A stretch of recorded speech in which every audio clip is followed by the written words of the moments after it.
We'll take a few questions. Members of the press, if we may start with your name, the media house you represent. Then let's stick to one question so that we may open up for more. We'll start with Joy from Al Jazeera, then we'll follow suit. Joy from Al Jazeera. Thank you very much, Prime Minister and Your Excellency President Ruto. Our question is in regards to the latest attack and what has been done to safeguard the Kenyan officials who are assisting in the mission. And question number two is, it's actually an opinion where I feel like the partners, international partners, have delayed the funds and there's fear that the mission could be stalling. Is that correct to assume?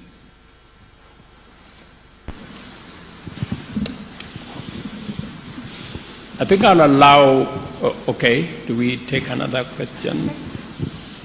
Okay. Thank you very much, Rose Buchanan from AFP. So alongside the 600 further officers, will Kenya or members of the international community be supplying additional or improved equipment for the force already present in Haiti?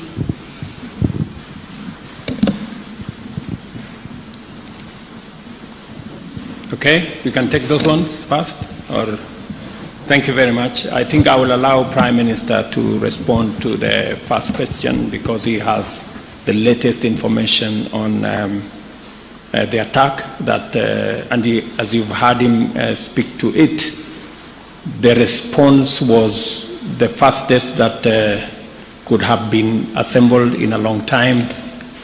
As we talk, both the Haitian police who are doing a wonderful job alongside our multinational security support mission of officers from Kenya are already in that region. I'm informed that it's a region 2 hours drive from Port-au-Prince, a region that for a very long time has been held hostage by criminals and gangs. But today we have a foothold and a footprint of both the Asian police and the Kenyan contingent in that place. As to your question as to what is being done, I think everything is being done to make sure that we minimize casualties of both our security men and civilians, even as we deal with the criminals. And on the question from FP on what additional is being done, Prime Minister just came out of UAE, who have committed to support this mission. El Salvador, as I told you, on the 3rd, which is just a week ago, also signed in to provide capabilities for the support for the multinational security mission. There are other consultations that are going on. Additional equipment have been provided. Additional air support has been provided thanks to Prime Minister's goodwill and coordination. So there is a lot more that is happening. Yes, we can do more, and the partners need to step up. That is correct. We have commitments that have been made by our global partners, and it is my position alongside that of Prime Minister here that every partner should, this is the moment to step up, and this is the moment to provide that critical support for us to be able to undertake the exercise at hand. Prime Minister. Thank you, Mr. President. I think you've covered it extremely well. A few days ago, a ruthless gang murdered and assassinated over 70 people, including men, women, and children, northern part of Haiti, which was a senseless crime. And as I said, within hours, we were able to not only deploy, but this time we were able to deploy significant numbers by road, which we hadn't been able to do. But second, and even more important, we're able to deploy and stay. So this is no longer a reactive, temporary mission. It has become a mission to the end, to make sure that we can actually regain a level of safety that's acceptable in the region. Now, there's still a lot going on, and I don't want to by any means describe this as being done or easy, but the work is being done house by house, neighborhood by neighborhood, to ensure that these people, the people of the Atamanite region, can once and for all find peace. And I think the President has rightly stated that every operation is well thought through with the Kenyan team on the ground and the police force to ensure the greatest amount of security for the troops that will engage in these different combats. Now, obviously, this always comes with a level of risk, but we're confident that we do everything we can every time to make sure that we're protected. And as I think, as the President has mentioned, coming out of New York, we had very constructive meetings with several partners. We're seeing new engagements. The EU, for example, has doubled its commitment. We're seeing new partners come in and make new commitments. We're talking to Brazil as well, Mexico as well. As was stated, Salvador has recently, on the 3rd of October, recommitted. But you're right, we would like to see a quicker response. We would like to see more commitment, and we're going to continue to push for it. Okay. We can take a bunch of 2 more questions, then after that we can wind up to the questions. All right, my name is Nick Mudimba from CGT in Africa, China Global Television Network. The first question is, what's the situation with the motivation of the Kenyan police units in terms of their payments? Reports coming in from Haiti say they haven't been paid yet. And of course, they have families back at home depending on them. And of course, they're looking forward for their people to come back home. Second question, redeployment training. What have the current officers learned in Haiti that are actually instilling the same ideologies, survival tactics to the current ones yet to travel to Haiti? And also, which units are these that are actually joining the others in Haiti? Thank you. Your Excellencies, my name is Melita Oletenges for Citizen TV. My question is in regards to President William Ruto speaking about asking the international community to honor their pledges and match them with actions.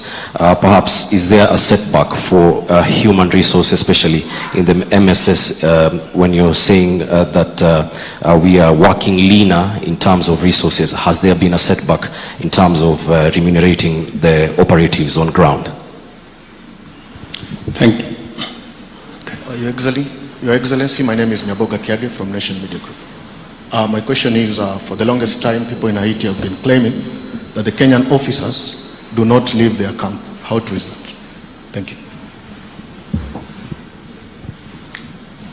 Thank you very much.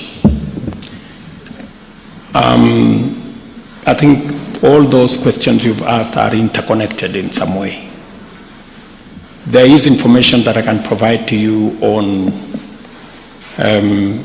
matter security, but to a certain extent, it's not necessary for us to tell you which units are participating in this operation, because those are security matters. But on the whole, we have a budget that takes us all the way to March next year. So in terms of being able to support our officers on the ground, including those who are joining next month, we have resources to make sure that they have every support that they need up to March 2025. We are asking the international community to step up because our mandate extends all the way to October next year. All the other issues have been taken care of. As for the status of the MSS security personnel and how they are operating, I think you've heard from the Prime Minister the kind of robust engagement that is going on with our security personnel. I do not think that they would be in a camp and at the same time be in the operation area that the Prime Minister has just talked about. maybe Prime Minister can. Really just to add that I personally have been on patrol at 1 o'clock in the morning with our Kenyan brothers and sisters that are working with us. They've engaged in very delicate and difficult operations in the center of the city. They've helped us commence to secure our port. They're involved in patrolling the University Hospital and the administrative area, and more important, they're with us up north, working closely with the police force to address the current threat with the gangs, and they do so with the level of professionalism and expertise that we've learned to trust and admire.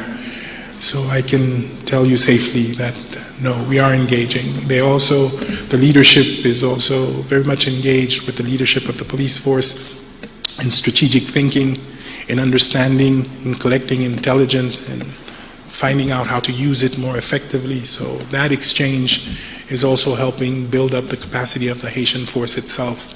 So let me be very clear. The presence of the two contingents that we have now have been extremely, extremely helpful in helping us make the progress that we are seeing now. Thank you very much.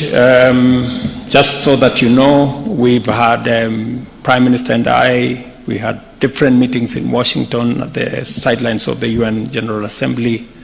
I had engagement with Secretary Blinken, and they have also committed to provide more capabilities in terms of transport and other facilities that would help us move forward.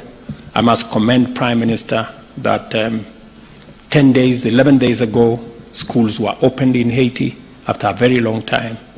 That's an act of courage, and we intend to provide support and ask the international community to come along with us, because there will be requirements for rebuilding some of the schools, rebuilding some of the hospitals and other facilities for the people of Haiti to begin to regain normalcy in their lives. And that additional support, aside from the security personnel and the stability and peace that we are pursuing, will be necessary to carry the community along with the social infrastructure that will help stabilize the country, create hope, and move people to the next level. So otherwise, thank you very much, and thank you for coming for the press conference. Asante sana. Thank you, Excellencies. That brings us to the end of this press briefing. We shall allow the Excellencies to retreat as we'll be guided on our next steps.